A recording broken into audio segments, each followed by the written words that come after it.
तालुक्यातील चनकवाडी तैलवाडी गावचे ग्रामसेवक प्रशांत पाटील यांची बदली करण्यात आली असून पुढील 3 दिवसात पदभार न सोडल्यास निलंबनाचा प्रस्ताव सादर केला जाणार आहे।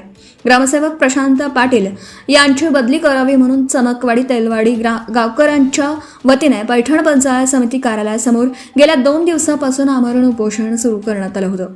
बुधवार 1 जुलै रोजी उपोषणाच्या दुसऱ्या दिवशी गटविकास अधिकारी मनोरमा गायकवाड, पंचायत समिती सभापती वैशालीताई विनोद बोंबले, उपसभापती लघाने, कार्यालय प्रमुख राजेश कांबळे व विस्तार अधिकारी सागर डोईफोडे यांच्या प्रशासकीय मध्यस्थीने हे उपोषण सोडण्यात आलं। चनकवाडी गावच्या ग्रामसेवक पदाचा पदभार ग्रामसेवक NT दांडगे यांना तातडीने देण्यात यावा व पुढील 3 दिवसात पदभार न सोडल्यास निलंबनाची कारवाई प्रस्तावित केली जाईल असं आंदोलनकर्त्यांना लेखी आश्वासन दिल्यानंतर हे उपोषण मागे घेण्यात आलं।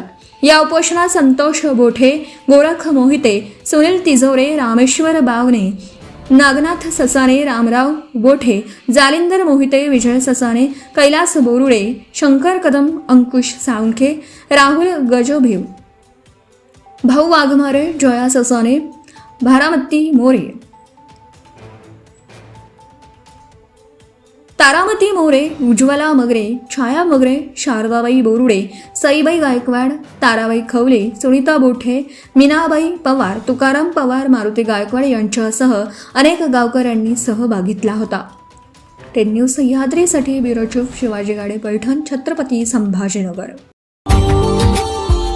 Subscribe now and press the bell icon. Never miss an update.